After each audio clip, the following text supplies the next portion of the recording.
ಇನ್ನು ರಾಯ್ ಅವರ ಪೋಸ್ಟ್ಮಾರ್ಟಮ್ ವಿಚಾರಕ್ಕೆ ಸಂಬಂಧಪಟ್ಟಂತೆ ವೈದ್ಯರು ಕೂಡ ಒಂದಷ್ಟು ಮಾಹಿತಿಯನ್ನು ಕೊಟ್ಟಿದ್ದಾರೆ. ಯಾಕೆಂದರೆ ಪೋಸ್ಟ್ಮಾರ್ಟಮ್ ಆಗಬೇಕು, ಏನೇನಾಗಿತ್ತು ದೇಹಕ್ಕೆ ಅಂತ ಗೊತ್ತಾಗಬೇಕಲ್ಲ.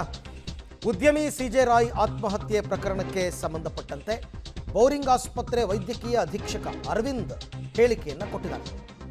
ಬುಲೆಟ್ ಎದೆಯ ಎಡಭಾಗಕ್ಕೆ ಹೊಕ್ಕಿದ್ದು ಹೊರಗೆ ಬಂದಿಲ್ಲ.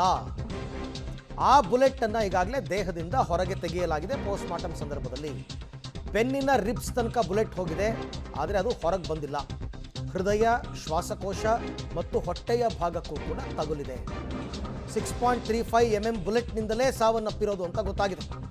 ಪಿಸ್ತೂಲ್ ಹಿಡಿದಿದ್ದ ಫಿಂಗರ್ ಟೆಸ್ಟನ್ನು ಕೂಡ ಮಾಡಲಾಗಿದೆ. ಗನ್ ಪೌಡರ್ ಇದೆಯಾ ಅಂತ ಪರೀಕ್ಷೆಗೆ ಕಳಿಸಲಾಗಿದೆ ಅಂತೆಲ್ಲ ಒಂದಷ್ಟು ಮಾಹಿತಿಯನ್ನು ಕೊಟ್ಟಿದ್ದಾರೆ. ದೇಹದಿಂದ ರಕ್ತ, ಬೆರಳಿನ ಸ್ಯಾಂಪಲನ್ನು ತೆಗೆದುಕೊಳ್ಳಲಾಗಿದೆ. ಫಿಂಗರ್ ಪ್ರಿಂಟಿಂಗ್ ಇಂಪಾರ್ಟೆಂಟ್ ಆಗುತ್ತೆ.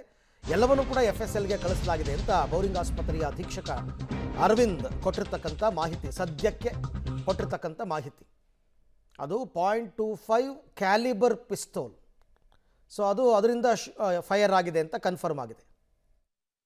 ನನಗೆ ದೊರಕಿರೋ ಮಾಹಿತಿ ಪ್ರಕಾರ ಗುಂಡಿನ ಒಂದು ಇಂಜುರಿಯಿಂದ ಡೆತ್ ಆಗಿದೆ ಅಂತ.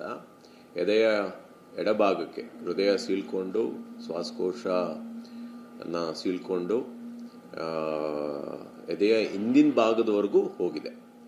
So almost through and through exit wound ಒಂದು ಇಲ್ಲ. ಸೊ ಇನ್ಸ್ಟಂಟೇನಿಯಸ್ ಕೊಲಾಪ್ಸ್ ಆಗಿ ಮೃತ ಹೊಂದಿರ್ತಾರೆ ಅಂತ ನಮ್ಮ ಅಭಿಪ್ರಾಯ. ಒಂದು ಫಾರ್ಮಲ್ ರಿಪೋರ್ಟ್ಗೋಸ್ಕರ ವೇಟ್ ಮಾಡ್ತಾ ಇದ್ದೀವಿ.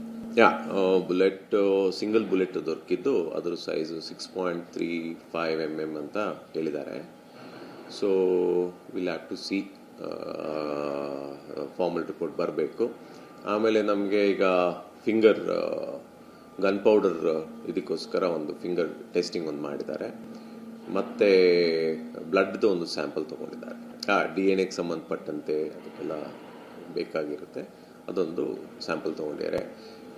ಮರಣೋತ್ತರ ಪರೀಕ್ಷೆ ಮಾಡೋಕ್ಕಿಂತ ಮುಂಚೆ ಒಂದು CT ಸ್ಕ್ಯಾನ್ ಕೂಡ ಮಾಡಿದ್ದಾರೆ.